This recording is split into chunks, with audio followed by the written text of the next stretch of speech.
Hello everyone, કેમ છો? બધા મજામાં? જય દ્વારકાધીશ. ત્યારે જો હવે સવારનું કામ બધું પૂરું પતાવી અને હવે મેં કીધું વિડીયો શરૂ કરી દઈએ.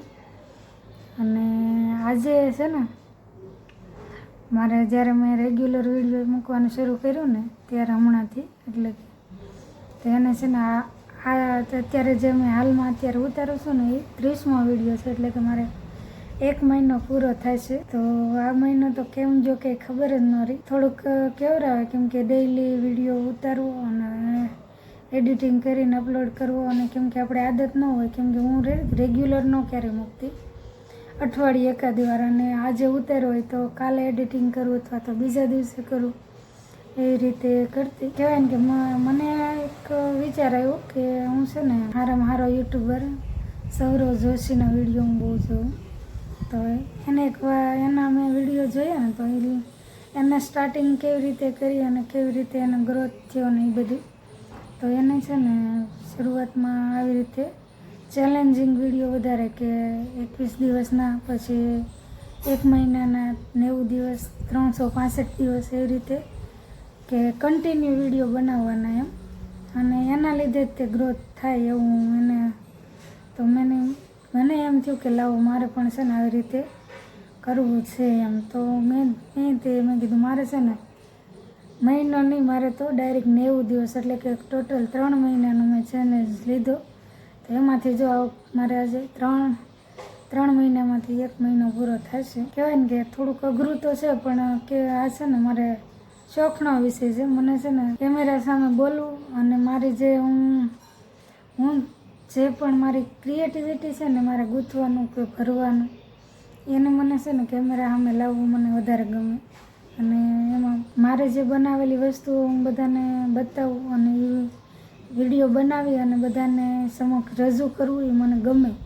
એટલા માટે છે ને મને એ વિષય ગમતો વિષય છે વિડીયો બનાવવો. એટલા માટે મને છે ને કંટાળો ન આવે. જો આખો દિવસનો થાક હોય, ગમે એ હોય, મજા ન હોય ને, છેલ્લે મને ગમે એવું માથાનો દુખાવો મારે વધારે રહે તો પણ હું છે ને ગમે એટલું દુખતું ને તો છેલ્લે હું વિડીયો એડિટિંગ કરી અને મૂકું. એવું આ મહિના દિવસથી મેં ચેલેન્જ લીધો ને ત્યારથી તો હું રેગ્યુલર થઈ ગઈ છું. અને હવે તો છે ને એક પ્રકારની ટેવ પડી ગઈ કે વિડીયો સવારે ઉઠી અને કામ પતાવીને વિડીયો શરૂ કરવો, અને મારે જે ભરવાનું કે ગૂંથવાનું જે મારી એક્ટિવિટી છે એ હું બધે બતાવું, અને કન્ટિન્યુ વિડીયો બનાવવાનો, સાંજે પાછો એડિટિંગ કરવાનો, અપલોડ કરવાનો, અને સવારે 8 વાગે ત્યાં આપણે પબ્લિશ પણ કરી દેવાનો. એવું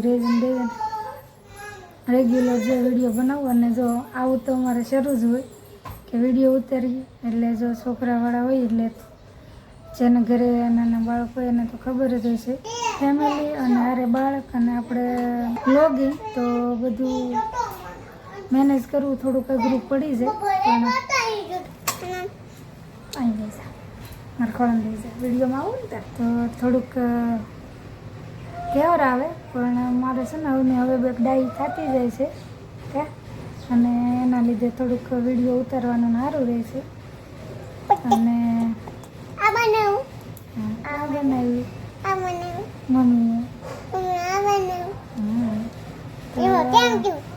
એવું છે. અને એમાં તો મારે એડિટિંગ જો સાંજે નહીં હોય ને તો જો સાંજે મારે એવું છે કે હસમુખ આવી જાય ને તો પછી મારે એવની જવાબદારી ઓછી થઈ જાય, અને ખવડાવી હુવડાવવું પછી લઈ લે એટલે મારે પછી એડિટિંગ કરવામાં વાંધો નથી આવતો.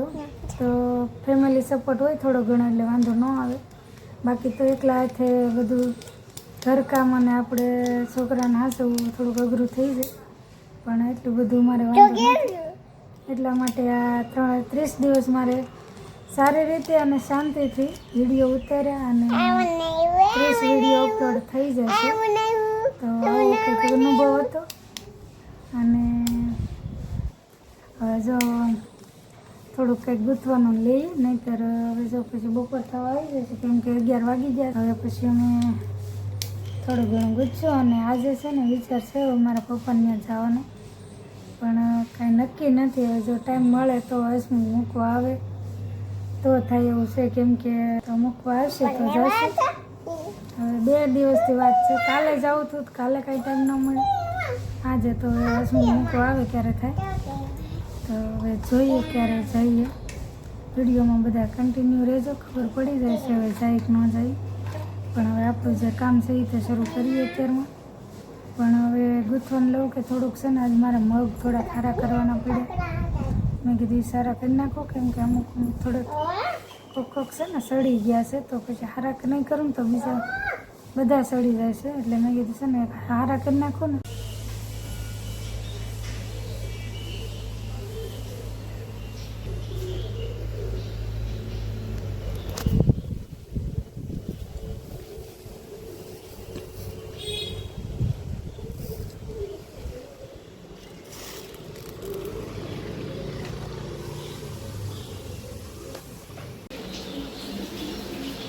વરસાદ શરૂ થઈ ગયો છે